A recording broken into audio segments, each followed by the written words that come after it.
Good evening, everyone. Welcome to Reading for Charity again. Usual spiel, as per normal. We're reading for the Archie Foundation. It's a fantastic charity. They work for sick kids in the northeast of Scotland. They provide facilities for kids that have to be in hospital. It's a terrifying experience as a child, and making their lives easier can only be a good thing. I'll link the links to the charity and the Just Giving link in the description to the video on Twitch and on YouTube. If you can donate, fantastic, please do. All these book reviews have basically been funded by donations to the charity already. That's the reason why I'm reading these books. Half these ones you think I read through by choice? I'm not sure about that one. Such as today's one. Sorry, I'm a little bit hoarse. Today's book is P.S. I Love You by, and here I actually tried to say her name, Celicia Ahern? Celicia? Probably Celicia, sorry, cup of tea. It is not The Dark Tower, as we thought it was going to be. I've been sick, I've been ill, I have had man flu to end all man flus. So the Dark Tower has been put aside, because I couldn't read for 3 days. It was impossible. So it'll have to wait for, I think it's probably going to end up having to wait for a couple of weeks before that one gets read and reviewed. And it's probably a good thing. I could probably do with a little bit of a break from the series in general. Having read it, book to book for the first time, I think it's gotten a wee bit under my skin, because I was getting possibly unfairly annoyed with Song for Susanna. So maybe taking a little break and then coming back to it might give me a little bit more perspective for the final book, and that's probably a fairer review than I may have given it if I'd read it all back to back. Maybe that's the way to do it with some of the other series as well, because there's 2 other big series to read. So I might try and split them up a little bit, but none of the series are as big or as unwieldy as the Dark Tower has been, so it might be okay. Sorry, it's going to be plenty of drinks to keep my voice going. But yes, anyway, P.S. I Love You. This was obviously a troll choice by one of my Irish colleagues, and it's down as one of the quintessentially Irish novels, allegedly. I would have thought the likes of Ulysses and all the other James Joyce stuff would have been more quintessentially Irish, but there you go. That was what I was told. That's what was suggested. Now, obviously, it spawned a fairly terrible film, and I fully expected the book. I've never actually seen the film, so I went into the book untainted. I should make that point. Just reading the blurb on the back, I was expecting a fairly terrible book as well.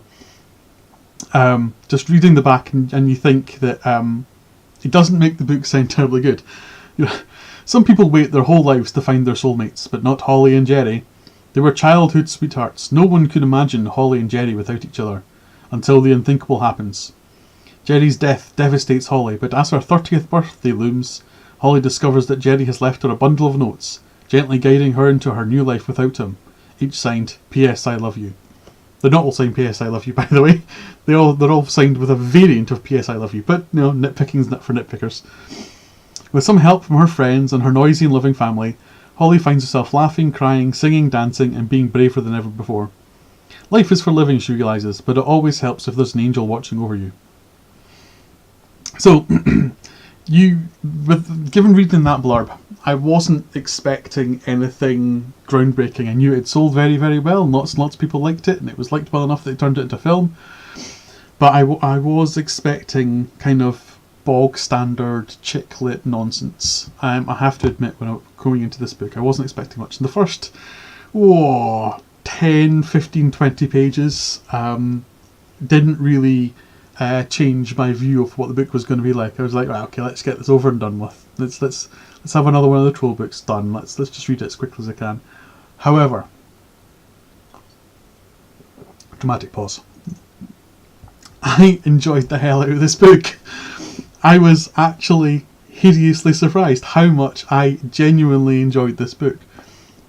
I enjoyed it in much the same way as I enjoyed Paula Spencer, and I think for similar reasons. both books really have a woman kind of starting the book at the bottom, with nowhere deeper to go, no further down to go. Their lives are absolutely at the lowest ebb it can possibly be, or possibly will ever be. And the book is about themselves picking themselves back up again. Now, the parallels between this book and Paula Spencer are so acute that I would go to say that the Paula Spencer wasn't necessarily even one of the influences for this book, but this book is essentially a retelling of Paula Spencer. The kind of notes that are hit are exactly the same. They're hit in exactly the same sort of orders. The plot twists are very, very similar in nature. The way elements work out, the way the family elements work out, are very, very similar. To the extent where I was getting about 2/3 of the way through this book and going, this is just Paula Spencer, written from a different kind of lifestyle, and it really is. It's a far more middle class book than Paula Spencer. Holly in the book is provided basically with 10 months of not having to get a job, because she's living on her savings and widow's allowance, which allows her to have all the shenanigans that go on and all the things that go on, without having to worry about actually paying the bills. Which is, I think, if you want to view this as the middle class Paula Spencer, which I was kind of saying a little bit about therapy, but this is far more close to a middle class Paula Spencer than therapy ever was.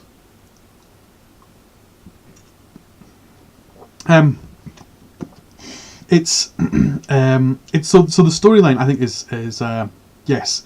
If you've read Paula Spencer, read this, and you'll have, I think, similar feelings about it. It's exceedingly well written. The emotional points are well done. If you've ever suffered loss in your life, I guarantee some of the bits will have you crying, because I cried at a couple of bits. Yep, there you go. I'm not such a big strong man now, am I? I cried at a book, damn it. I cry at books all the time, and films and TV shows. I'm an emotional mess.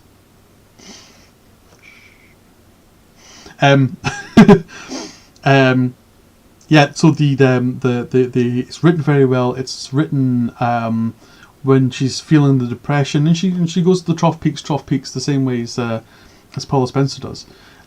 It's written very well in that way, and when she's at her low ebbs, when she's suffering, she's down, and she's feeling depressed when she's missing Jerry, or one of the tragedies has happened.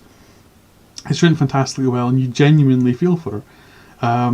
At no point did I really feel, as I've done in other chick lit-esque books that I've had the misfortune to have had to read.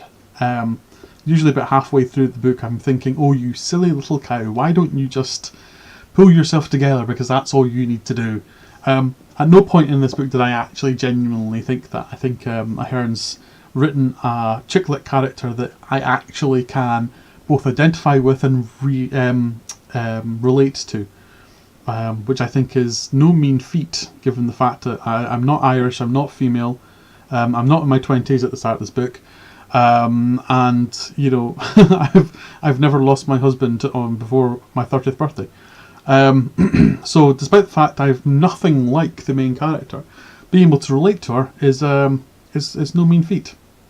So yeah, it's a really, really well written book. Her family is again kind of relatable. Everyone can see elements of their own family in there. The one who travels around all the time, the kind of the millennial wee brother, the brother that you hang around with, or the favoured sibling, the awkward one who as you hated when you were growing up, but now you're an adult, actually finds out that they're actually a really decent human being.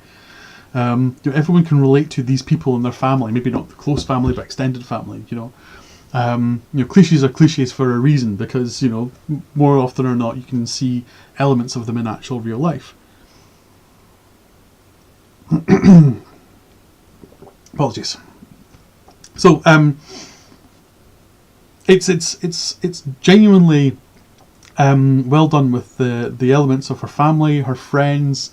I actually think the Moon Boy, the TV series, if you've ever watched that, I think this book was definitely in their heads when they wrote the Moon Boy TV series, because the way Holly's friends are in this book are very much the kind of the grown-up lady friends of the mother in the in Moon Boy. I can't remember the names. I'm sorry, because that just came to mind. But I think it's very similar with the scatty kind of man-hungry one and the alcoholic one, and they all bounce off each other, and then as the book goes through, they all change, they all settle down for different reasons. I think over the course of this book, everyone kind of grows up and stops being young adults at the start of the book and actually are grown-ups at the end of the book. I hate that phrase grown-ups as well, because I refuse to admit I am one. I still refuse to admit I am one. Never going to be a grown-up. Growing old is mandatory, growing up is optional. Yes, so this isn't going to be a long review at all. I really, really enjoyed this book. Should you read this book? Yes, absolutely you should. Especially if you're going in expecting that it's going to be chick lit nonsense and you're going to be disappointed. Because, like I was, you'll probably walk away going, do you know what? That was actually really enjoyable, because I really enjoyed that book. And if I enjoyed chick lit nonsense, you can enjoy chick lit nonsense. I may not have the same feelings about some of the other chick lit nonsenses that I have on my list, such as 50 Shades of Grey and was it Kushel's Dart, I think is the other kind of chick litty type one that's on the list. Yeah, I don't think I'm going to have the same reaction to those as I had to this, but this was enjoyable. I really enjoyed this. That might have just been the fever speaking, though. We'll see. So, yeah. P.S. I Love You. Really enjoyable book. Enjoyed the hell out of this one. Surprisingly so, because I know it was put on as a troll choice. And once I speak to him again, I'll be saying to my Irish colleague, yeah, well, as a troll choices went, that was a really good one, thank you. So, yes. Next one. Next book is probably going to be A Tale Etched in Blood and hard black pencil. It's probably going to be the next review. It's not going to be Wednesday, it's going to be Thursday. I'm not going to be around on Wednesday evening, or rather I'm going to be too busy on Wednesday evening to be able to do the review. So it's going to have to be held off to the Thursday. I'm not going to slip everything back because of that. So it'll be Thursday and Sunday next week that I'll be doing the reviews. It's just the way it is, just the way it's got to work. I'm still keeping to the 2 reviews a week. I was hoping to keep to Wednesday and Sunday, but Thursday and Sunday once, that's going to be okay. But it will be the Christopher Brookmyre. The Dark Tower is going to wait, I think, for a couple of weeks. That might be Sunday, probably not. It's probably going to be next Wednesday at the very earliest I do the Dark Tower. Maybe even later, depending on how I'm feeling about facing it. And I don't want it to be like that, but I was irrationally angry at the end of Song of Susanna about how much that book annoyed me. So yeah, I'm going to give it a small break, and it's probably for the best. So yes, this is Reading for Charity. We're reading for the Archie Foundation. 100 books in a year, all given as all suggested as donations by you, the general public. So far, this is book review number 18. So almost 20% through this, almost a fifth of the way through it, which is a tremendous mark already. And will be next week, as it happens. Again, I got a nice letter from the Archie Foundation thanking me for all the hard work so far. I really want to keep it going. I really want to top the total I've already got. Another couple of £100 would be amazing, because that would probably take me close to the £1,000 mark, and that would be superb. I'd be overjoyed if I managed to get that much. 4 figures would be a huge deal, because I didn't even think I was going to get £100 for this. I'm rambling. I am rambling.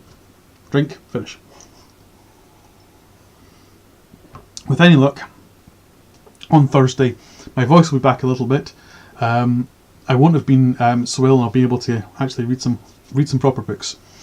So thank you very much for listening. Thank you very much for watching, whether it's on Twitch or YouTube. I appreciate the views. I appreciate everyone who's donated so far, and if you would like to donate again or for the first time, please feel free. We're still raising money. We're still trying to raise money.